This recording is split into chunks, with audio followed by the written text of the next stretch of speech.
Hey there, welcome to LearnPianoLive.com. This is an advanced lesson. So this is for students who are known by their friends as a pianist. You've got hopefully some knowledge of chords, maybe some sheet music reading, some sight reading skills, you know chords. You've been playing enough to impress almost all of your friends with your piano skills. So if that's you, you're in the right place. If you're in the lesson and it feels way too advanced, you might want to go check out yesterday's lesson, the intermediate version of this week's topic, or the lesson before that, the beginner's lesson, because those will break down the same concepts, only easier. So, but if you are an advanced student, then ask away. No question is too advanced or too obscure. So this is just all about you. You got to ask me the questions so I know what to answer and know how to help you out best. There's a couple other things I want to talk to you about too before this countdown clock gets to 0.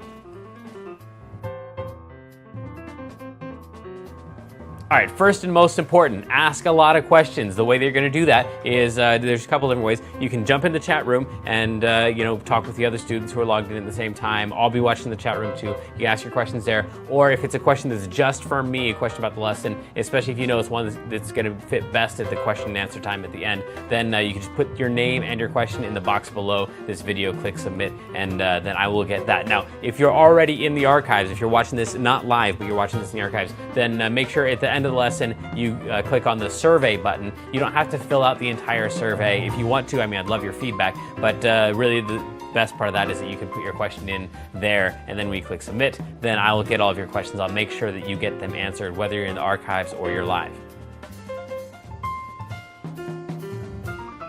Right next to this video, there should be a PDF button and an MP3 button. Now, you don't really need those till after the lesson because I'm going to be showing you on screen the PDF and showing you how to use it. And I'll play the MP3 during the lesson too, so you know at the end of the lesson how you're going to use that. Some people, though, like to print out the PDF ahead of time, so as I'm making notes on my version, they can make the same notes on their version, but it works either way.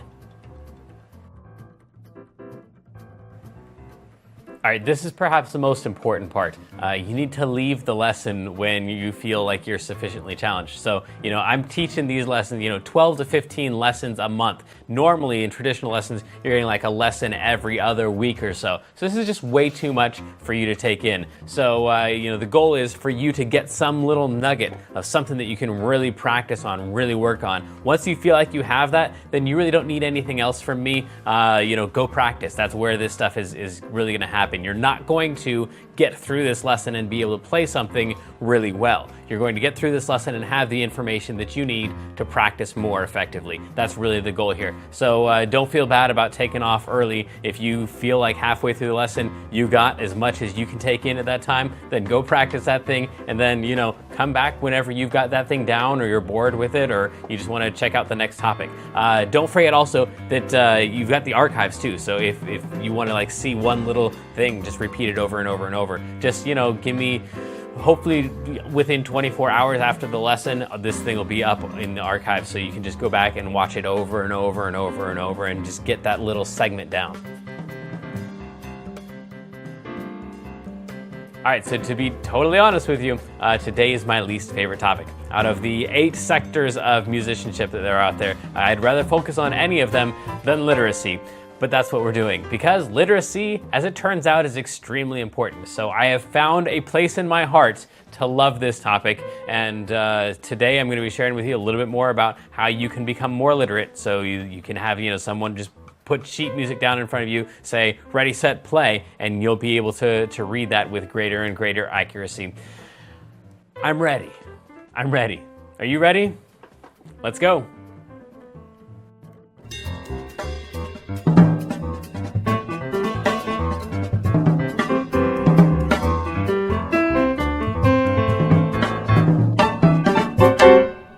Hey everybody, how's it going? Welcome back. I am right in the middle.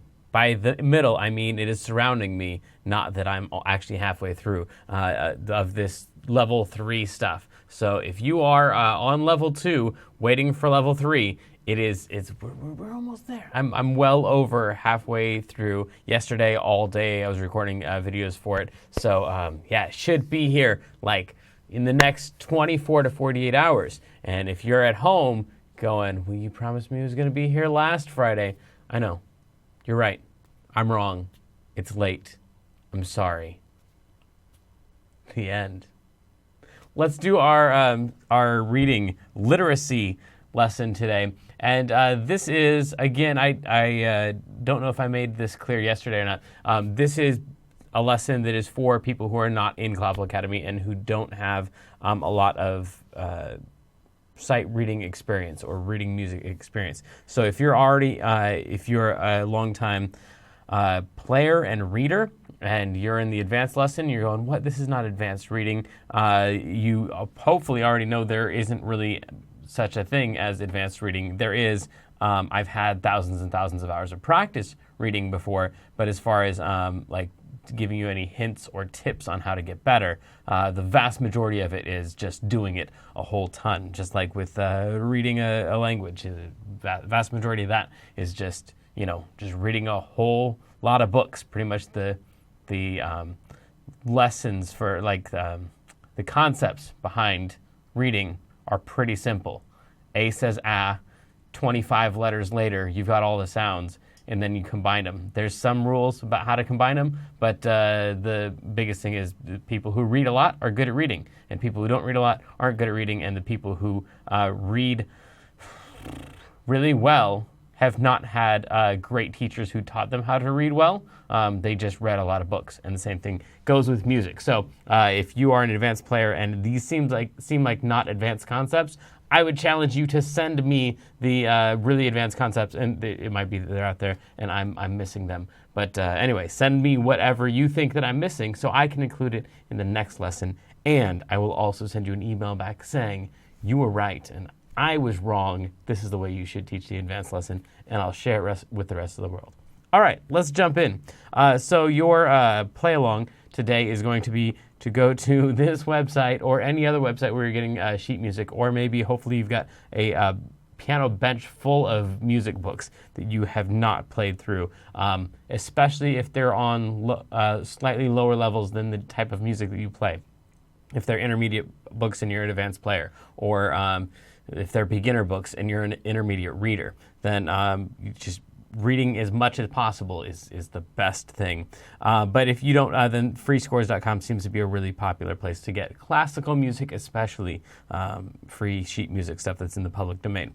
Okay, so one of the things that you can do that seems like cheating if you're a beginner or intermediate reader, but all of the advanced readers are doing it, is making sure that you go through your pre-play checklist. So if you were in band in junior high or high school, then you know that feeling when they put the sheet music in front of you and they're still handing it out to everybody else, and you're trying to figure out, all right, what's the hardest part of this thing, right? You already kind of have that experience, so you're used to cheating.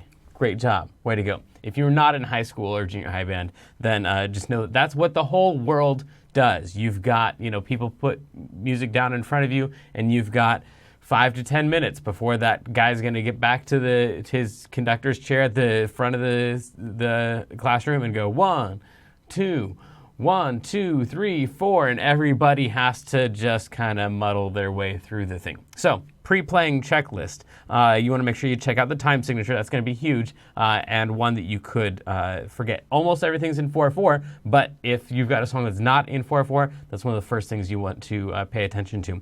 Next, the key signature. That's going to tell you, hopefully at the advanced level, you're very familiar with many of the keys, many of the key signatures. The key of D, key of E, key of A, key of B, key of E flat, key of B flat. Hopefully you can play in these keys as an advanced player. And so, but that, of course, that's going to be huge as you're reading, because they're not going to put all the sharps and flats on all the notes. They're just going to give you the key signature at the beginning. If that didn't make sense, go back to yesterday and the day before's lesson. We covered key signatures a little bit there.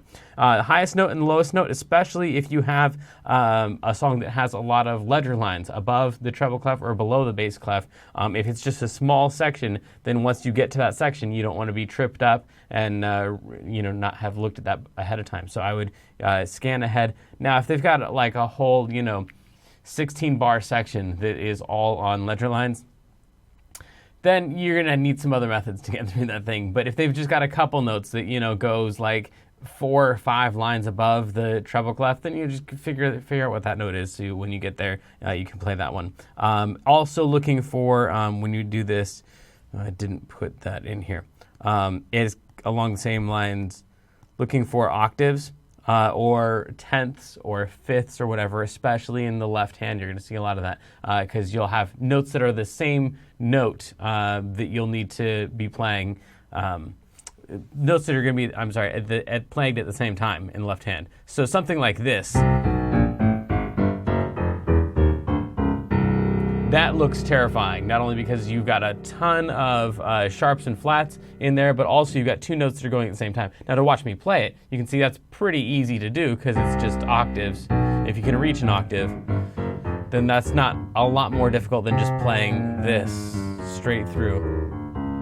Right, but when you look at it on sheet music, it's just going to be a note and some other note that's really super low, and you've got to try to play all of that at the same time. So, by the way, I'm checking my CPU here, and this broadcast is we're on the verge of maxing out my processor. And if you've been paying attention in the recent lessons, if you haven't been here, that's fine. We're in the process of upgrading a bunch of stuff. So this afternoon is the time where I burn this computer, throw it away, and we use the new one to broadcast in 1080p. So hopefully that will work out. But I'm monitoring this one currently since we only have one feed up, and I'm currently at 87% of my. It means that it might crash, is I guess the short way of saying. If it crashes, we'll just boot back up and go again this afternoon.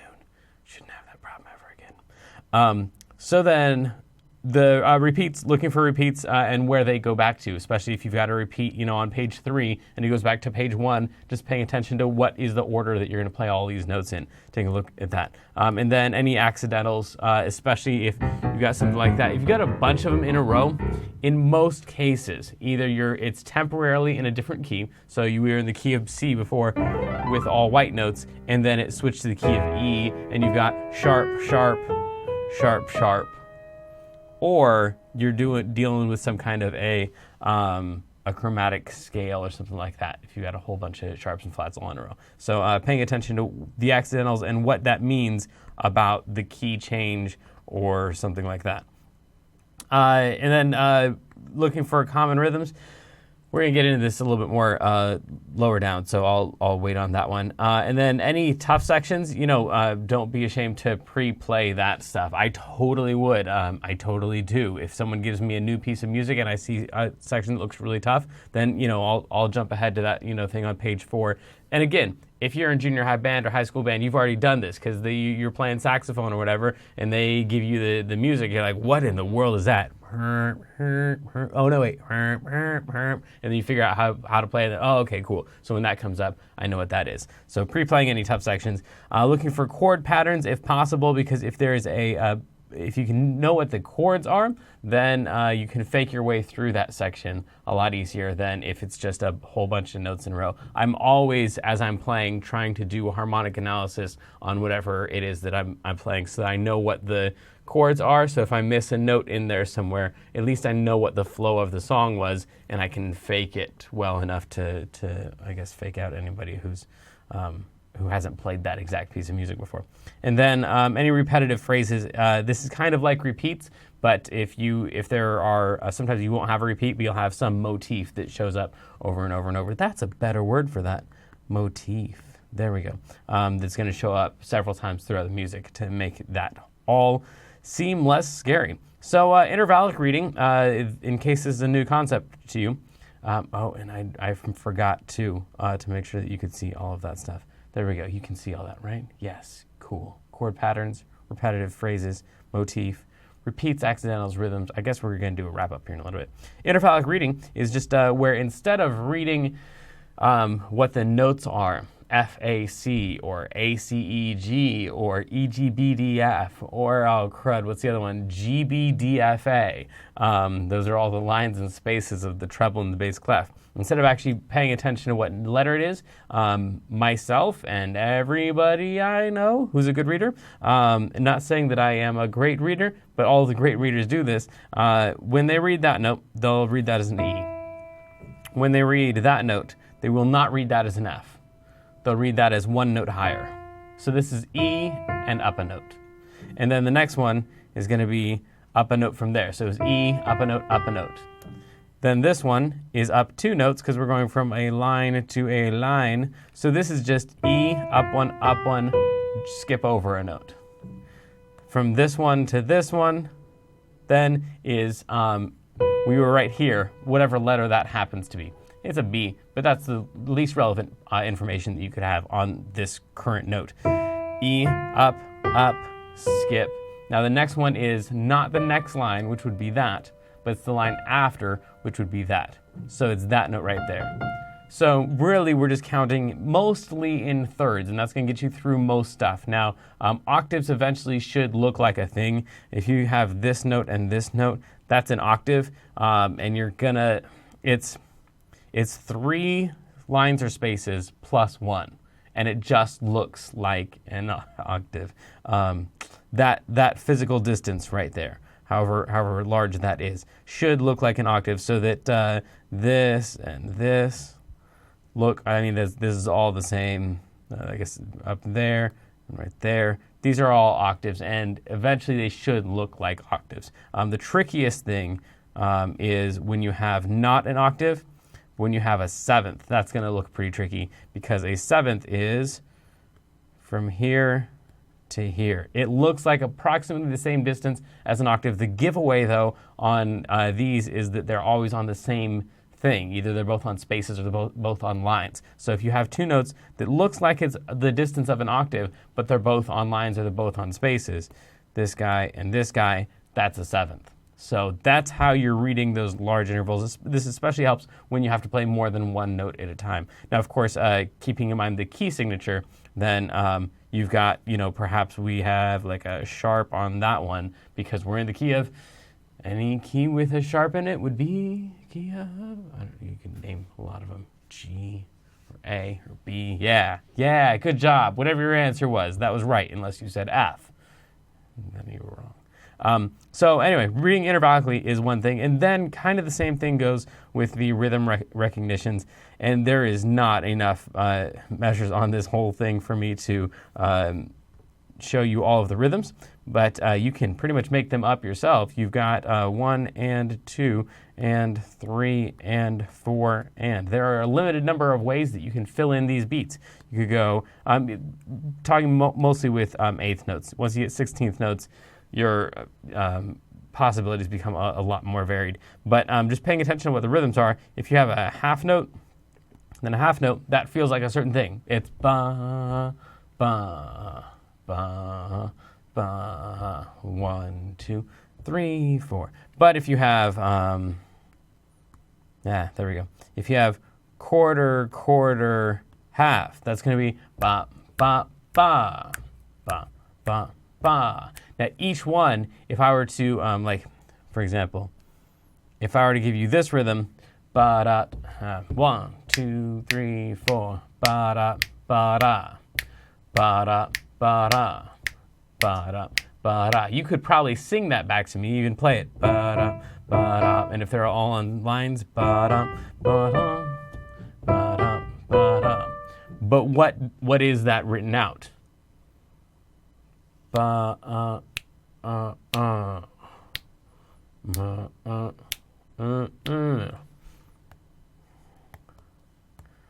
Eighth dotted quarter, half.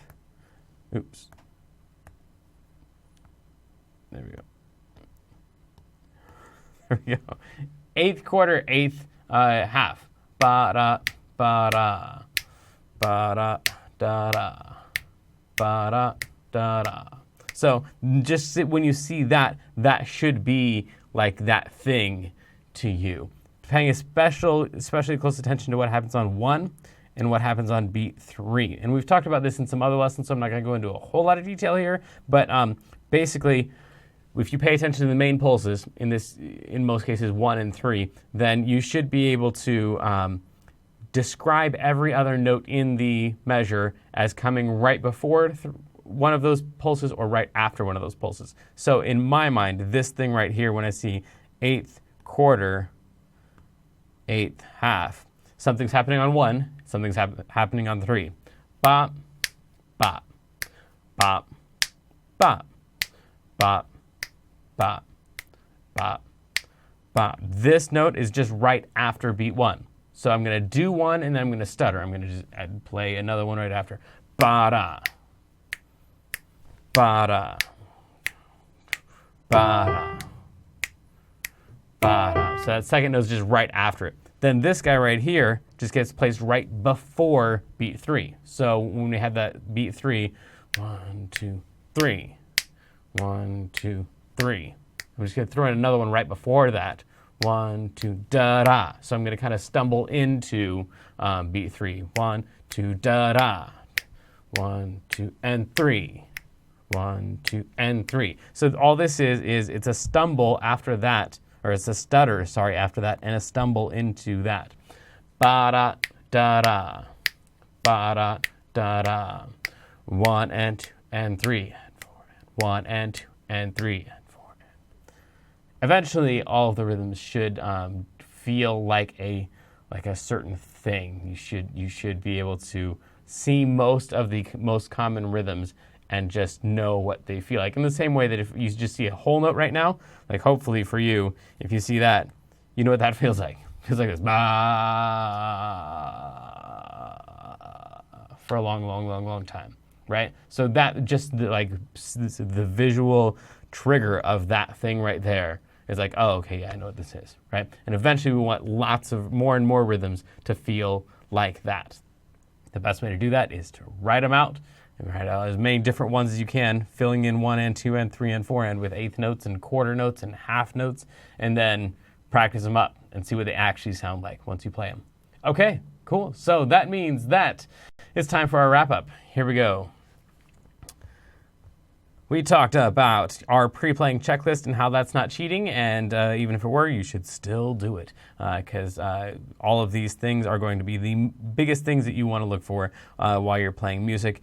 We said go to freescores.com if you want to get some good classical sheet music. By the way, I've got students constantly asking me for what are the best places to get sheet music and stuff. So if you have a great place that you go to for sheet music, then let me know, and maybe we'll put together a list of that stuff so that other students can check that out, because there are so many of them, and a lot of YouTubers are putting their own sheet music online too, which is great. I shouldn't have sighed like that when I said that. I'm just like, there's so many different places to get sheet music. It doesn't seem like there's one single source that's best. There's no Amazon of free sheet music, at least. Amazon is the Amazon of everything. We talked about intervallic reading and how eventually you don't want to actually read the letters. You just want to read the distances between the notes. We talked about how to find some of those, a line to a line or a space to a space. We talked about octaves and how sevenths are deceptive, but they do give themselves away by being either both on lines or both on spaces. And then we talked about rhythm recognition, and hopefully you using these lines here to write out rhythms and then getting used to what those feel like, so that eventually the sight of notes in a particular rhythm can just trigger a certain feeling. We talked about also focusing on 1 and 3 and how every other note is either right after one of those beats or right before one of those beats, using the words stutter to indicate that the note is coming right after the beat, and stumble to say that you're going to play the note right before the other beat. Okay, cool. I think that's it. Let's get to your questions. Question number 1. What are the live topics for March? They should be, you know what? They should be on the schedule. If you, let me go there. Let me see. Yeah, my processor is not doing well. Here we go.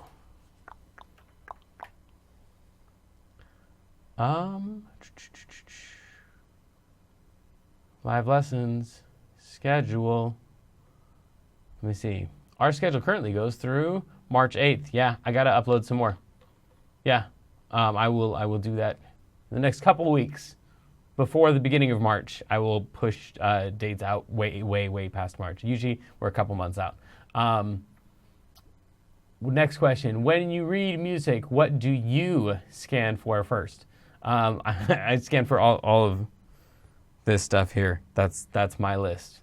You are looking inside the brain of the beast right there. That's what I check for. Mostly the tough section. I'm actually checking all this stuff. I'm not consciously thinking about time signature and key signature. That's just kind of like I putting on my seatbelt when I get in the car. It's like I'm not consciously aware of it, so I wouldn't prioritize it high in my conscious list, but it definitely gets done every time. So yeah, all this stuff here. Where do you go for jazz sheet music? I don't know of a great place. Most of the music that I'm reading for jazz is coming from something called fake books. So the 6th edition of The Real Book, put out by, great job, Shaman. Why'd you have to say that sentence? I don't know. Put out by, it's not Hal Leonard.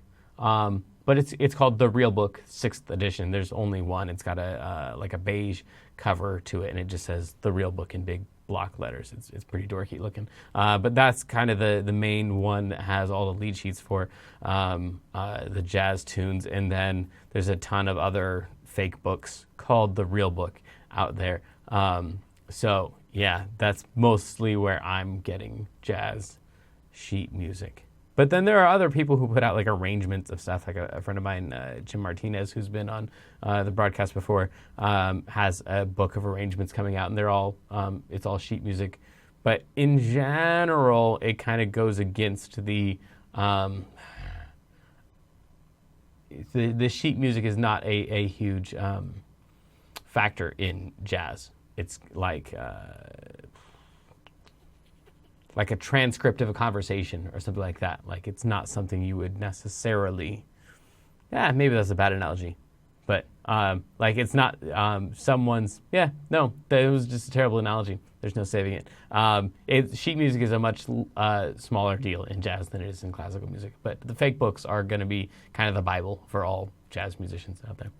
So, and it looks like that is the last of our questions. So, hopefully our next broadcast will be a much higher quality video-wise, and I can't make any promises about the quality of the actual teaching itself because it's still going to be me, but I'll be here doing my best, and hopefully with some video submissions from you all and your questions and my answers, we'll get something done. All right, you know I love you. Until next time, good luck and have fun.